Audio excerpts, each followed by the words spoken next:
स्वागत है आपका आपके YouTube चैनल एम रेलवे में। आज हमारी क्वेश्चन आंसर की क्लास नंबर 3 है। आज जो है हम पूरे 10 जो है क्वेश्चंस कर लेंगे। कल से जो है हम हिस्ट्री पढ़ेंगे, ठीक है। डोंट वरी अबाउट इट, आपका सिलेबस टाइम पर कवर हो जाएगा और हम रिवीजन करेंगे और बहुत सारे क्वेश्चंस भी डिस्कस करेंगे। ओके, चलिए फिर आज की क्लास स्टार्ट करते हैं।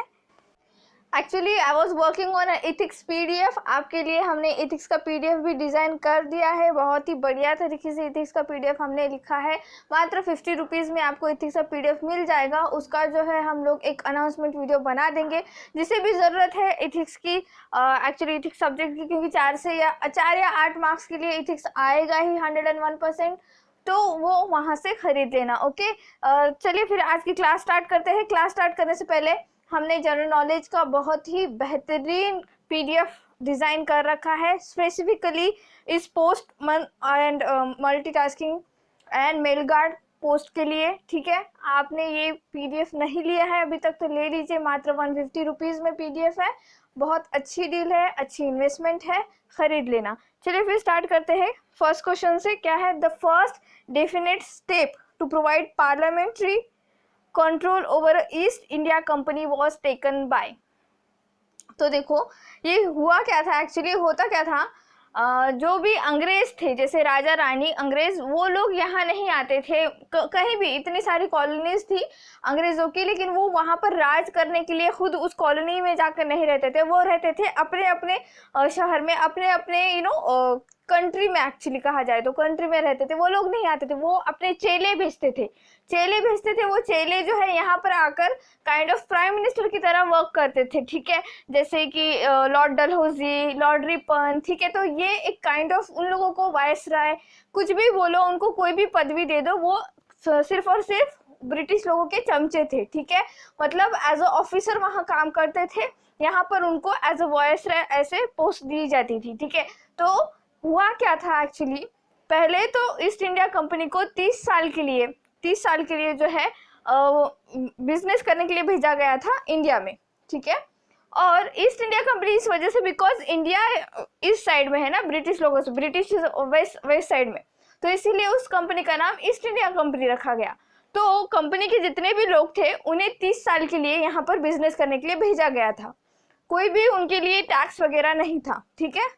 बाद में जब टाइम बढ़ता गया और ईस्ट इंडिया कंपनी की पकड़ इतनी ज़्यादा हो गई इंडिया पर, तो फिर ब्रिटिश क्राउन को भी लगा कि कहीं ये लोग ही, हम जो उनके लोग हैं, विद्रोह ना कर दे और वही लोग सत्ता ना कर ले, क्योंकि हमारी जो इंडिया की टेरिटरी थी kind of diamond for them, ठीक है। बिकॉज जो है इंडिया सारा का सारा पूरा सेंट्रल एशिया से जुड़ा हुआ है, पूरा का पूरा ईस्ट साइड से जुड़ा हुआ है, इसीलिए। और बहुत सारा गोल्ड एंड डायमंड्स वगैरह, बहुत ज़्यादा मिनरल्स मिले थे इंडिया में, ठीक है। सोने की चिड़िया कहते थे इंडिया को पहले।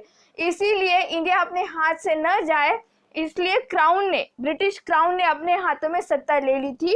तो वो कब हुआ था, फर्स्ट टाइम ऐसे पूछ रहा है, तो उसका राइट आंसर है द रेगुलेटिंग एक्ट 1773, ठीक है। इसके पीछे कितनी बड़ी हिस्ट्री है, तो प्लीज़ ध्यान में रखना। हिस्ट्री पढ़ेंगे, मॉडर्न हिस्ट्री, तब अच्छे से बताऊंगे, एकदम स्टोरी की तरह। आपको लगेगा जैसे कि पिक्चर चल रही है आंखों के सामने, ठीक है। बस इमेजिन करना है, दैट्स इट। पीडीएफ में सब कुछ दिया है, वहां से आप रिवाइज कर सकते हो। ओके, चलिए नेक्स्ट क्वेश्चन क्या है। Who convenes the joint session of Lok Sabha and Rajya Sabha.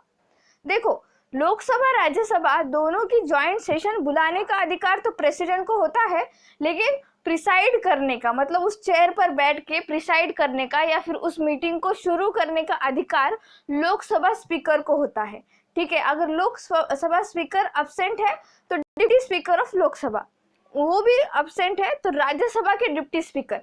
क्यों डिप्टी स्पीकर, क्यों राज्यसभा के? क्योंकि राज्यसभा के जो स्पीकर होते हैं, चीफ, वो होते हैं हमारे वाइस प्रेसिडेंट। और मैंने एक वीडियो में बताया भी था, वाइस प्रेसिडेंट को वाइस प्रेसिडेंट बनने की सैलरी नहीं दी जाती, उन्हें जो है स्पीकर, राज्यसभा के चेयरमैन बनने की सैलरी दी जाती है। इस तरह से मैंने बताया था। तो इसका राइट आंसर है स्पीकर। द स्पीकर मतलब लोकसभा के स्पीकर।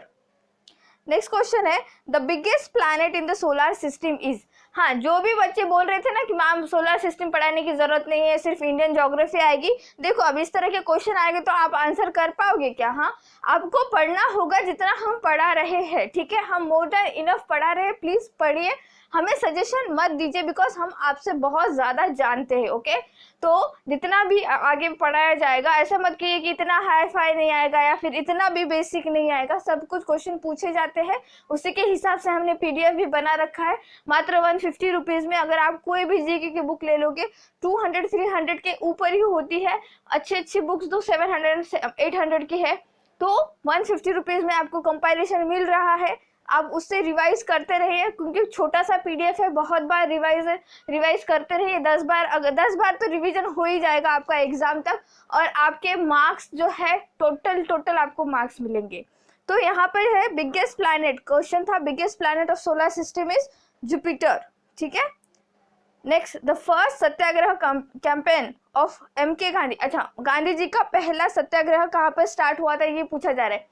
देखो, सबसे पहले तो एक बात बता दूं, 1906 में, ठीक है, 1906 में गांधी जी ने पहला सत्याग्रह किया था, काइंड ऑफ विरोध किया था, लेकिन यहाँ पर नहीं, साउथ अफ्रीका में। ठीक है, क्योंकि उन्हें ट्रेन से बाहर निकाल दिया गया था, बिकॉज वो श्वेत नहीं थे। श्वेत मतलब गोरे नहीं थे, गोरे in the sense not colour, मतलब लाइक वो ब्रिटिश नहीं थे, इसलिए उन्हें जो है वहां से निकाला गया था। ठीक है, फिर उन्होंने 1906 में साउथ अफ्रीका में इस तरह से सत्याग्रह किया था, लेकिन बाद में जब वो इंडिया में वापस आए तो 1916 में, ठीक है, जो इंडिगो एक्चुअली 1906, एक सेकेंड, वो जब वापस आए थे 9 जनवरी 1915 को, इसीलिए 9 जनवरी is celebrated as NRI day. ठीक है, NRI डे, या फिर कह सकते हैं हम लोग उसे हिंदी में उसे कहते हैं, हिंदी का याद नहीं आ रहा है मुझे, हम लोग उसे सेलिब्रेट करते हैं कुछ इस तरह से, जो कि हमारे डायस्पोरा है, इंडिया के बाहर जो रहते हैं, उनके लिए हम वो सेलिब्रेट करते हैं। प्रवासी भारतीय दिवस करके सेलिब्रेट किया जाता है।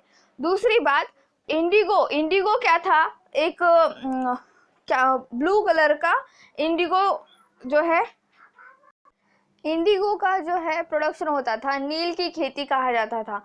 तो तब के टाइम पे हुआ यूँ था, नील जो है जर्मन एक साइंटिस्ट ने साइंटिफिकली मतलब केमिकल से ही नील बनाना शुरू कर दिया था। तो फिर जितने भी हमारे फार्मर्स थे उनका नुकसान हो गया। अब जितना नुकसान हुआ था उसकी तो भरपाई मिली नहीं, लेकिन ब्रिटिश लोगों ने जो क्या किया कि उन्हें जो नुकसान हुआ उसका भी भरपाई वो लोग फार्मर से करने के लिए एक तरह का उन्होंने प्रस्ताव रखा। तब फार्मर्स के साथ मिलकर गांधी जी ने चंपारण सत्याग्रह किया।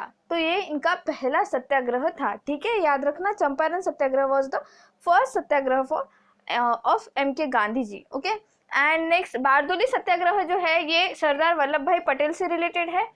वल्लभ भाई पटेल जी को सरदार की उपाधि बारदोली सत्याग्रह के बाद ही मिली थी। वहाँ के लोगों ने उन्हें सरदार की एक तरह से उपमा कह सकते हैं हम लोग, या फिर उपाधि दी थी। ठीक है, याद रखना। नेक्स्ट क्वेश्चन देखते हैं हम। सॉरी अगर आपको वॉइस का प्रॉब्लम आ रहा है। ठीक है, next question, what is the expansion of VAT. VAT जैसे कि मैंने पहले की वीडियो में बताया था, GST का फुल फॉर्म पूछा था, है ना, तो वैट का भी फुल फॉर्म पूछ सकता है। इकोनॉमिक्स से इतने ज़्यादा क्वेश्चंस तो नहीं बनेंगे बच्चों, लेकिन हाँ हो सकता है कि कुछ इंपॉर्टेंट क्वेश्चंस बन जाए, तो वो सारे हम लोग क्वेश्चन आंसर की सीरीज में ही कंप्लीट कर लेंगे, don't worry. Okay, as such पूरा इकोनॉमिक्स पढ़ने की ज़रूरत नहीं है आपको। तो वैट का फुल फॉर्म होता है वैल्यू एडेड टैक्स। ठीक है, वैल्यू एडेड टैक्स, ये याद रखना, ऑप्शन नंबर A।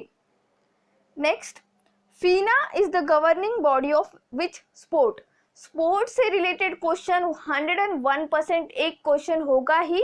तो जीके के PDF में मैंने स्पोर्ट्स, उससे रिलेटेड ट्रॉफी, उससे रिलेटेड जो भी इंटरनेशनल गवर्निंग बॉडी है वो सब कुछ दिया है। मैंने एक बहुत ही बेहतरीन टेबल में दिया है, तो प्लीज़ वो याद कर लेना। ठीक है, याद ही करना पड़ेगा, फैक्चुअल चीज़ें हैं। तो फीना जो है वाटर पोलो से रिलेटेड है। ठीक है, याद रखना बच्चों, वाटर पोलो से रिलेटेड है। Next question, Madhya Pradesh shares its border with how many states. Madhya Pradesh जो है 5 स्टेट्स के साथ अपनी बॉर्डर शेयर करता है। ठीक है, याद रखना, एक तो है UP Uttar Pradesh, then Chhattisgarh, then Maharashtra, Gujarat and Rajasthan, ठीक है, मध्य प्रदेश का।